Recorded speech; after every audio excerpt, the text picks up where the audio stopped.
Erejeleri takım, mana eğer kaşa kaytarmay yok. Bayağınday üzöngü bolgo kaytarmay yok.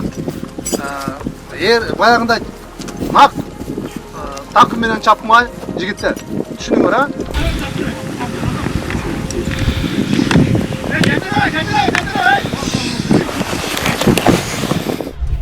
Benim şu kızıgışım 7-8 klaslarda başlagan oşo boyunca amalda mençik attar bolbogon kalkostun ele robotçu attar bilen ulak çabıp şondan ele maşıgıp neme kılıp жүргенмин. Hem oşo boyunca azır şu uçurgaça at jalında жүрүмдө. Ulaktı minesi menen kızıktır minesi menen jakkany bana tayınsız bırak 4 attın düpürtün uksam yüreğim oynap ketet. Oşo boyunca var şu ulaktı karmap, bir iki yolu taştap, anan öpkümü bazıp oturup kalçımında. Azı karı zaman. Oşo nerse kalbay yatır da. Oşo nerse kalbay balдар aralaşıp, nevrelerim aralaşıp, şu yaşlar aralaşıp ulaka girip ketip kalıp atırım da. Allah'a şükür şu yaşkaça gelip Allah çaptırıp durur. Allah hareket berip atır. Allah densoluk berip atır. Ben yaşlarga dilegim Allah'a gana dayanıp Allah'dan gana bolat degen nerseni sezimge keltirse ошондо адам узак жашайт. Переходи на ООО Комбо тарифинде андан дагы көбүрөөк интернет. Кош интернет топтомун танда. Wi-Fi тарат. Яндекс Плюсту кошуп ал. Тасмаларды жана телешоуларды көр. Музыка ук. Переходи на ООО Комбо. Сага керектүүнүн бардыгы. Allah sак саламатта сактайт. Анан бардык тилектерин Алла берет да.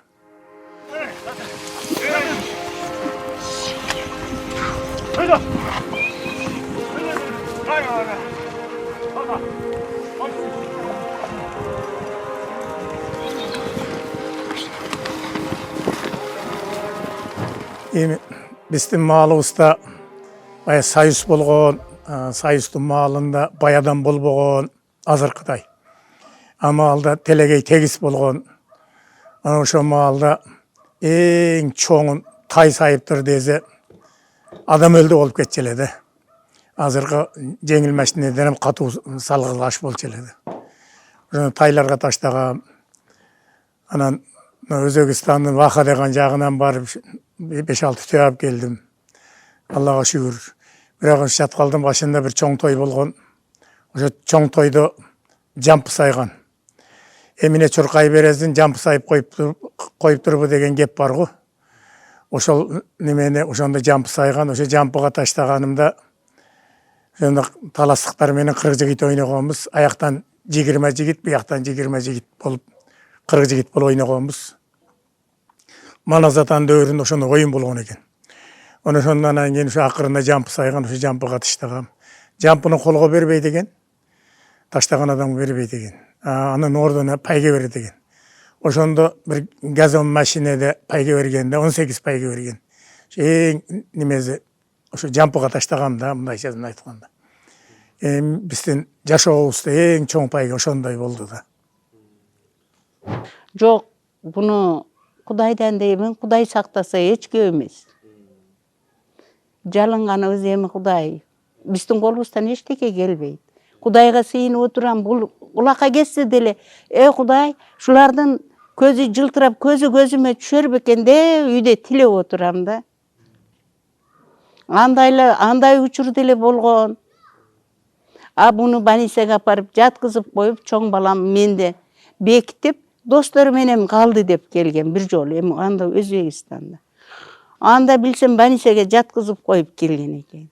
Түндө саат 12-де өзүнө келиптир. Караса эле больницада жаткан. Эртеси күнү алып келип айтышпайт да, эмне болгон. Улактын айынан. Көп эле болгон, өзүн билбей калган. Ошо өзү айтып атыр го, жампыга, паланга, пустанга чыштаганмын деп. Ошондо жайлоодун башында суу жок жерде ошентип жатып калыптыр. Эч ким айырга суу алып барбайт, ойнам келбеген. Андай таасирленген учурлар болгон. Себеби мен ошо жазакка барып улак чапканымда Жазақтықтар таң қалғанда. Таң қалышын себеби алар ошо таң қалып кечки конокко 7-8 аксакал кирип келип суроо берип калды. Бизде эми парганы өрөндө алар вадый дейт да. Вадыйдын палбандары биздин улакка жарабачы эле.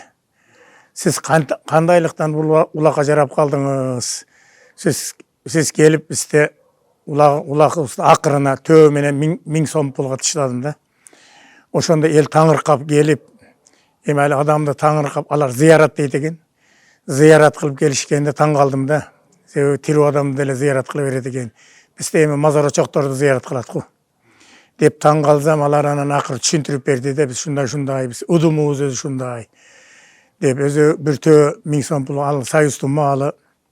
Эми мындайча неме кылган таза чоң пайга болгон да. Ошондо эл таңыркап, кандайлыктан биздин улакка жарап калдыңыз? Биздин жашыбыз 70-те, аталарыбыз айтчу эле, Вадыйдын палбандары бизге улакка жарабайт деп. Сиз кандайлыктан жарап калдыңыз деди эле. Мени элимдейм, журтумдайм, эл журт мени жалгыз бөрүдечү эле. Жалгыздын жары Алла деп, Аллага ишенип, артымы карап улак чаппагамда элибиздейм. Улак тийзейм, тийбезейм капа болбочумун. Бирок артымы карап, мага ким жардам берер экен, же ким мага карматып коер экен деп, артымы карап улак чаппагамда эң таасирлери өмүрүмдөгү кадырлуу немем дагы эл сыймыктанганында эле ошол улак болгон да. Анан дагы бир таасирленедигин улак өзүбүздүн Аксы районунда болгон. 115 килолук торпок сойгон экен. Эч ким сала албай койгон да. Ошону bir gün murda Рахман деген бай чыккан эле. Ошо бай $1000 кармап туруп алган экен да. Ошо торпокту аттын жалына ашырганга ошо $1000 деп. Эртеси күнү биз улакка келип калдык. Улакка келсек, анан мага ушинтип айтып калышты. Устатыбыз бар эле Керим Палбан деген, рахматылык өтүп кетти. Ошо Керим Палбан келип менден илтимас кылып калды. Сонунбек, ошо торпокту эч ким көтөрө албай атыр. Ошо торпокту пайлап бересиңби? Деди эле. Ошо той кылып аткан жылдыздын түбүндөгү көк атты алып берсеңиз, мейли бир пайлап көрөйүн, Алладан тилеп деди. Шунда азыр деле таң каламын, ошол Алланын ал кулум дегенине. Ошол 115 килолук торпокту кантип аттын жалына ашырганым азырам кыялымда жок да. Бирок аттын жалына 200 метрге барганда ашырдым. Ашырып келип, ошо таштаганымда эл чуулдай берди да. Эми аты жөнү менен 115 кило жерде жаткан торпокту жеке салмайды. Када салт ушундай болот да. Жерде торпок болот, аттын үстүндө балбан болот. Башка эч ким болбойт да. Азыркылар пайдан карматып коюп атыр. Ал пайдан карматкан жеке салмайга жатпайт. Себеби палбан аттын үстүнөн туруп, ошо оор торпокту өзү пайлап жерден көтөрүп алыш керек. Ошондо палбандын белинин кубаты сыналат да. Ошондуктан Аллага шүгүр ошолорду неме кылып, ушу таасирлене турган эң чоң улактардан биз эми биздин маалыбызда жеңил машинелер болбоду, али кош-кош төөлөр болбоду. Эл бардыгы бир кыл жашаган. Эми ошо эсте каларлар ошого окшогон нерселер болду да.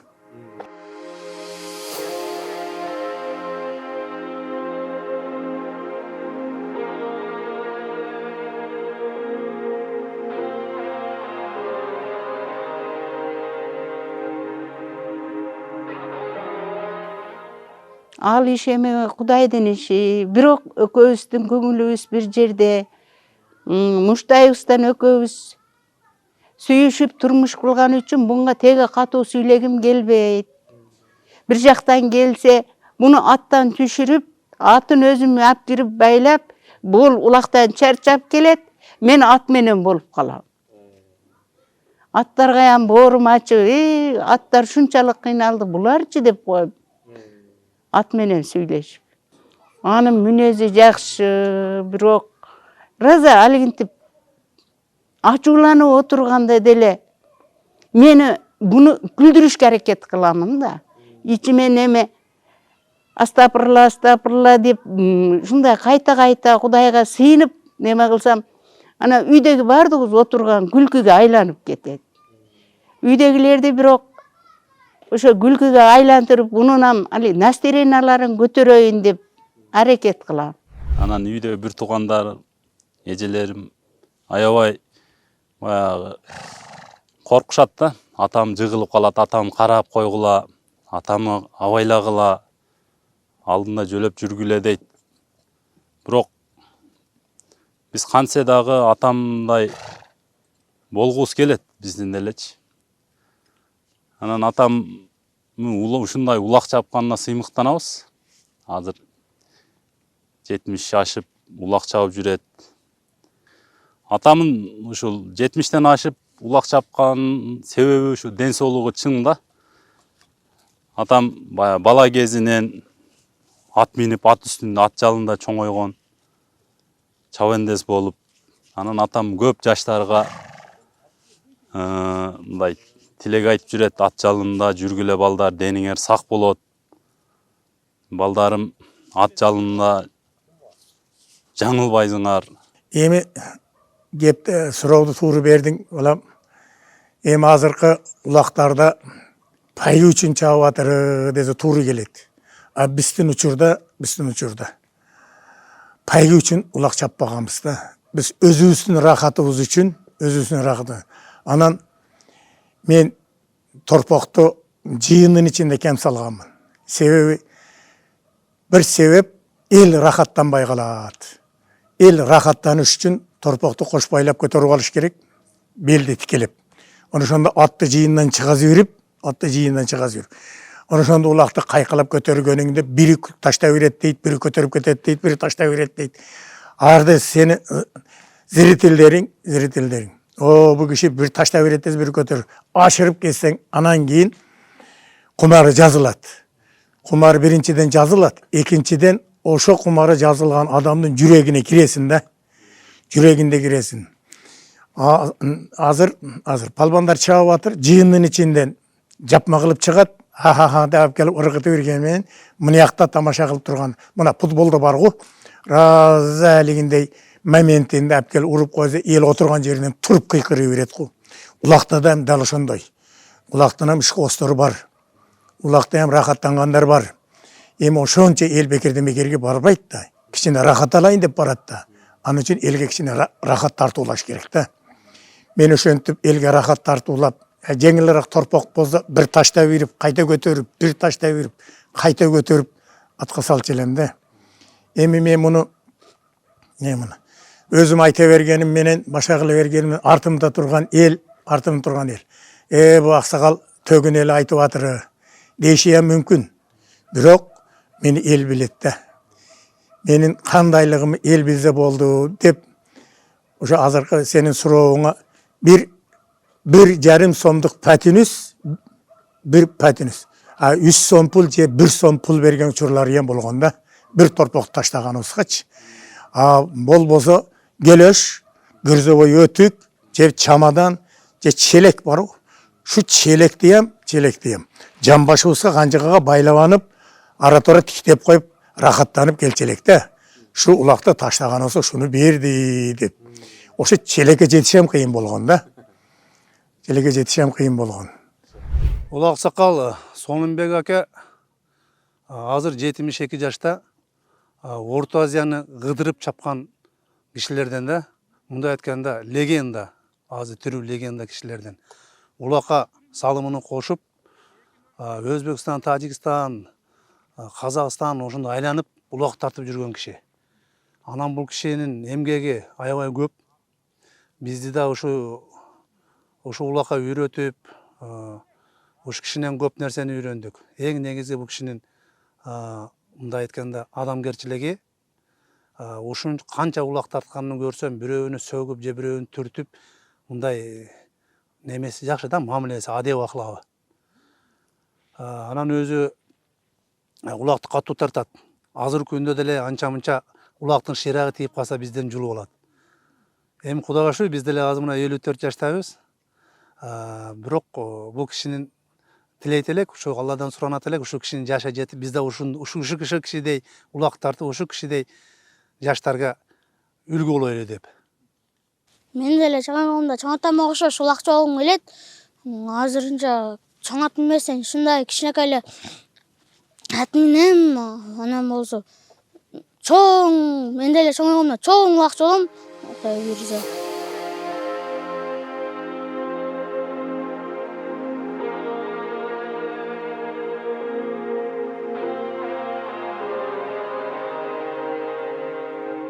Oy, tuuru surop berdin, kopsana, ey sana emi çal bolup kaldın, mine var, emi jönelip oturbaysın bu, minerde jan başlap jatbaysın bu, bir jerin sınıp ketse mine bolot, anday mınday degen köp.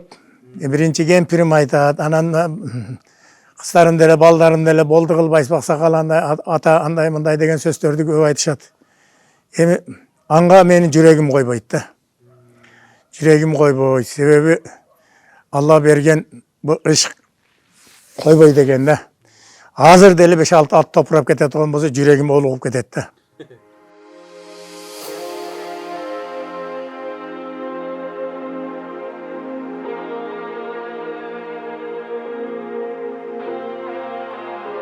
Koptu jarakat algam. Men 3-4 jolu жыйындарда, чоң жыйындарда ошо жампыга таштаганымда акырында талпага таштаганбыз да. Таластыктар өзүнүн талпагында, аксылыктар өзүнүн талпагына таштаганбыз. Мен өзү Өзбекстанда болгонум менен ошо аксын атынан ойногом. Шунда таштатпай койду да, текени 1,5 саат басып отурдум. 1,5 саат басып отурдум, акырып аттагы баспай калды, өзүбүз деле болбой калдык да. Жанымда турган балага шыбырадым да, басмайылды кес дедим. Басмайылды кес деген, басмайылды кескенде, улак булагы менен ушу талпага таштапмын да. Ишыктын бийиктиги де. Талпага таштаганда баягы наракта кастанып тургандар тебелетип юруптур да. Тебелетип ирзе. Эсим оғып калыптыр. Bir maalda suv sevişip, oygatıp, özüme keltirse, esep boldu dep kıyqıratmışmın da. Oşondan keyin el aytıptır da, bu canı gözüne görünbestен esep bolbogonu görünüp atır gözüne deyişiptir. Bunga oşon uçurlar mende köp bolgon. Sebebi mendegi azart öte güçlü bolgon da. Kanday uçur bolsa ham şu ulakты taştaş menin metodum bolgon da. Atam şu ulak çağıp, ajan neme ozu olup, çempionu olup biredin. Şunu atam артында daymış. Atam menen çoğuz. Atam at mingenge karşı emespis de, kançayla karşı olayla. Ömür boyu atta gelip atsa, at çağıp atsa, kayra at mingin çağıp atsa biz süynebis de bunu. Ulak'a girgende hem kichine kooptan ozun jaşıluu ne olsa dağı. Hem kooptan ozun şu jıyında jürgen adam bäbir jıyında bolat dep oylayбыз da. Özüstün жылкынан чыккан Алгара деген атам рахматы таптап берер эле. Шул мени Орто Азияга танытып кетти. Себеби мен менен сүйлөшчү эле да. Торпокко колум жеткенде өзү кайсы кычык менен чыгып кетишин өзү билчү эле да. Жаныбар жылкынын тулпары эле, жылкынын камбаратасы эле. Şu Algara деген аты şu meni elge jurtка tanıtıp, Özbekistan, Kırgızstan, naragı şu Kazakistan'ın 7 sayı neçe жолат менен барып çaptım. Emi bir yüregimde kalgan, şu Algara yüregimde kalıp gitti de. Ömrümde andan zor, andan büyük attım, minbeydim. Bizden dövrü üstte bayağı aytıp kettim, el bir kıl bolgon. $100,000, $200,000 hiç kim ata albagan. 1000 rubelga at alıptır dese, 2000'ge at alıptır dese, dangazı olup ketçeli. Oy, antip kettir, mintip kettirdi. Bayağı sayıstın uçuru da elde bir kıl karmagan. Ema azırgı ballarının olmadı var. $200,000, $500,000 atlardı minovatırı. Allah baktın atsın ballardın. Ömrüne rızkını berek verin. Bilegi talbazın atı müdürülbezin. Şu mağışap 70'ten aşkan deyem, şu 80'ge bargan deyem. At jalında oynayıp жүрüştü Kuday Taala nasip roz aylasın. Amin. Emi men çoğ atalarım şu 90'da yaşap ötken ekende. Emi atam dele bir kam 90'da ketdi. Emi men Kudaydan tileymin ey jaratkan Allah saktauçu hem özüңsün, körgüçü hem özüң, bilgüçü hem özüңsün. Şu küçtü hem sen bergensin, sen saktaysın, sen salamatta saktaysın. Allah'ım menin geleceğimi, артымda kalgan muğundarım hem maň oşap şu. 70'ten aşıp 80'ge bargın şu at jalında жүрüştü. Nasip roz aylagın dep oşo Kudaydan tileymin de. Sebebi at jalında жүрген jigit, at jalında жүрген jigit. Bir söz menen aytkanda oğru bolboydu. Азыр эми жаш балдарды көрсөң деле андай ору, мындай ору, тиги белимде кирije, андай эле, мындай эле дейт. Атты мингиле, ат жалында ойногула, мен келем дей берем, эч кандай ору болбойсун. Жалгыз Аллага жалынгыла болду. Башка эч кимдин кереги жок. Жалгыз Алла. Өзү неме кыла. Азыр деле жаштар менен тилегим şu жалгыз Аллага жалынып, жалбарып ойной бергиле. Алла ат жалында ойноо. Ат жалында ойносоң Алла сактайт бардыгын. Азыркы учурларда чабып тургандардан Манас балбан бар, Сайдал балбан бар, Акжол балбан бар. Неме деген Медет деген балбан бар. Жага аты эсимен чыгып калды балдардын, жаш балдар да. Бирок дайынгал ошо менин жаш маалымда ошоп жерге таштап торпокто көтөрүп кыйкырып чапкан балбандар бар. Эми алар Кыргызстандын желегин бийик көтөрүп жүргөн балдардан да. Эми биздин учурубузда ушул убакытка каршы мен Өзбекстанда чоңоюп Өзбекстанда жүрүп калдым. Бирок ошонсо да Кыргыздын желегин Манас минге барып, Курманбек 500ге барып, Кыргыздын көп чоң тойлорунда болуп, Кыргыздын желегин бийик көтөрүп жүрдүм да. Эми караганымда келип калып, аралашып турган учурумда. Бая айтып өткөнүмдөй, эл баалайт, эл сыйлайт да. Себеби азыркы балбандардын көбү эле мындайчасын айтканда жалдан жалга алып, же башка кылып чабышып атыры эле пайгеге жетмек үчүн да. Мен эми аларга насаатым şu артыңда тиктеп турган эл бар. Артыңда сени карап турган, сени жакшы жамандыгын тиктеп турган журт бар. Şu журттун көңүлүнө кирип, журттун жүрөгүнө кирип, журт айткандай, журттун баласы болуп, элдин баласы болуп, ошо адал чабып, адал ойношко чакырам да балдарды. Себеби баалап, баа бере турган дагы эл, атап даңктай турган дагы эл. Эми эл үчүн, журт үчүн адал ойноп, адал чапкыла. Себеби эртең эле мага окшоп карыйсыңар. Карыган маалыңарда, карыган учуруңарда. Анан кийин мен минтип чапты эле деп анысы мунусу айтса, анан ыза болуп жүрбөгүлө да. Ошондой ушу мага окшоп элдин көзүн тиктеп туруп, мен муну ушинтип чапканмын. Мени ушинтип эл баа берген. Мен андай деген, мындай деген деп артыңдан эл сүйлөп турса, анан сен палбан болосуң да. Анан бул пайгы үчүн чапкан деген атты конуп албагыла да жигиттер. Артымдагы жаштарга тилегим эле. Ат жалында ойногула. Бул ат жалында ойногула дегендигин билесиңерби? Жер жүзүндө. Могу машинелердин, болбосо чоң техникалардын баардын күч бирлигин атка алган. Аттын күчүн алган. Лошадный сил дейт. Эмин үчүн алган деп эч кимиси суроо бербейт да. Болбосо пилдин күчүн алса болот эле, өгүздүн күчүн алса болот эле. Жалаң жылкыга алган себеби бар. Себеби жылкыдай адал болгула. Жылкы көрүп атырсыңар, улакка кирип, жыйындан чыгып келип, жыгылып түшүп жан берген жылкылар бар. Себеби жанынын акыры нече адал жүрөт, адал ойнойт да. Ошо жылкыдай адал болгула, өмүрү кем болбойсуңар. Насаатым şu балдар.